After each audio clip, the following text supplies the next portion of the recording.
The debate over crime and punishment in South Australia reared its head again this week after a spate of violent crimes allegedly involving young offenders recently released from jail. As Rebecca Bryce reports, one possible solution could be to track their every move.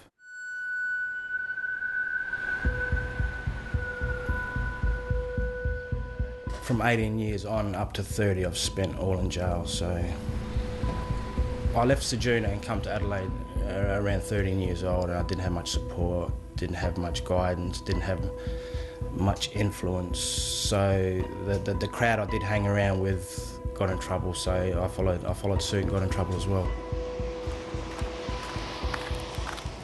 For the better part of 12 years, crimes such as robberies, stealing cars and breaking into houses kept Ian Sansbury in jail. But while serving his last sentence, he had something of an epiphany. The last time I was in jail, I was just sitting back thinking, why are you doing this, So I said to myself, if I get out of jail this time, that's it, I'm stopping everything, stopping the drugs, stopping the alcohol, stopping everything.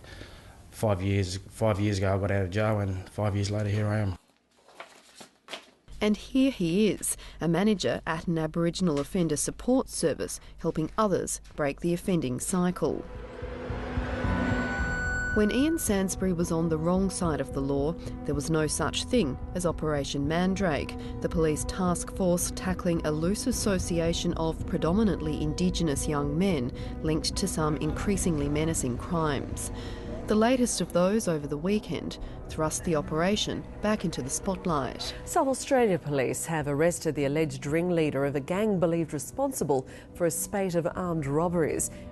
Her partner managing to pull her 4-year-old from the vehicle before it was stolen. Our purpose is to prevent them from happening and to be able to respond when they do happen. Operation Mandrake has tracked 91 people over its 8 years. Monsignor David Capo says it's a hardcore group of 10 that's all but out of control. Unfortunately, we seem to be dealing with some within hours out of prison, they're reoffending. We are talking with them prior to their release.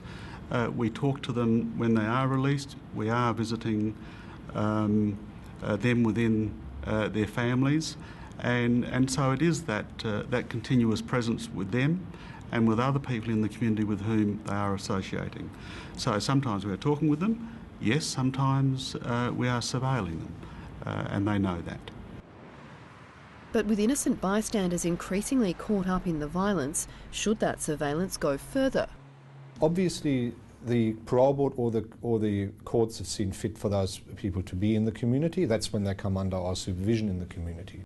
The Corrections Department says supervision of parolees and probationers is based on their risk to the community, and in some cases electronic monitoring and voice recognition technology are used.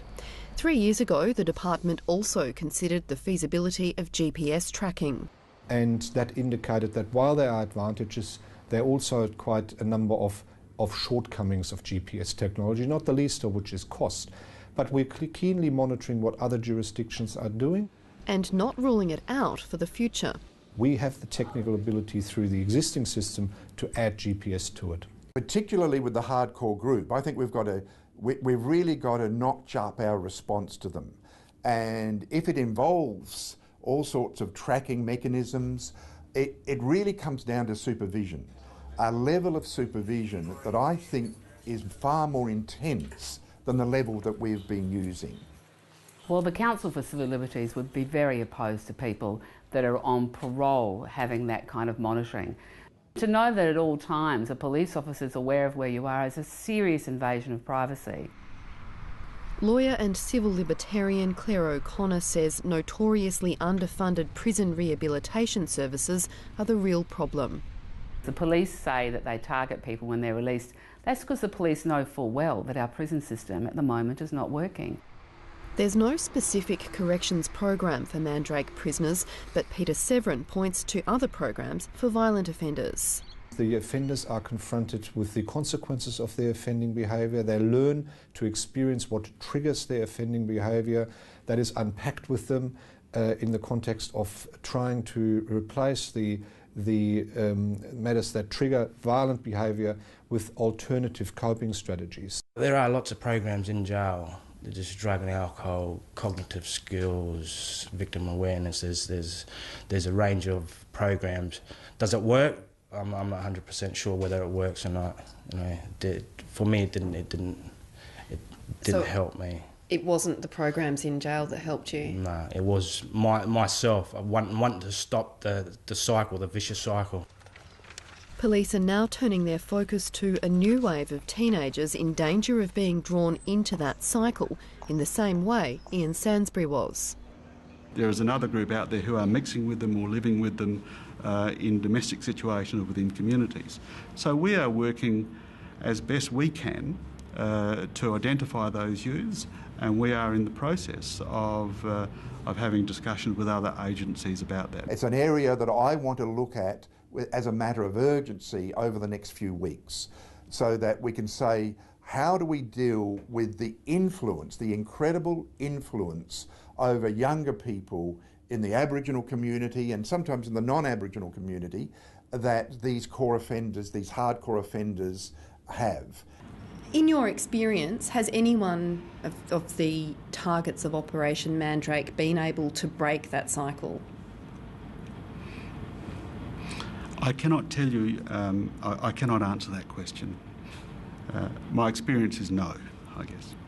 My view is very clearly that where the risk to the community is so high that the only safe place for a person to be is a prison, that person should be in prison. I don't think it would be ever fair to say that we've reached a stage where you can say someone's beyond rehabilitation, unless you're talking about someone who's extremely evil, and I can only think of, mass murderers and mass rapists in that sort of category.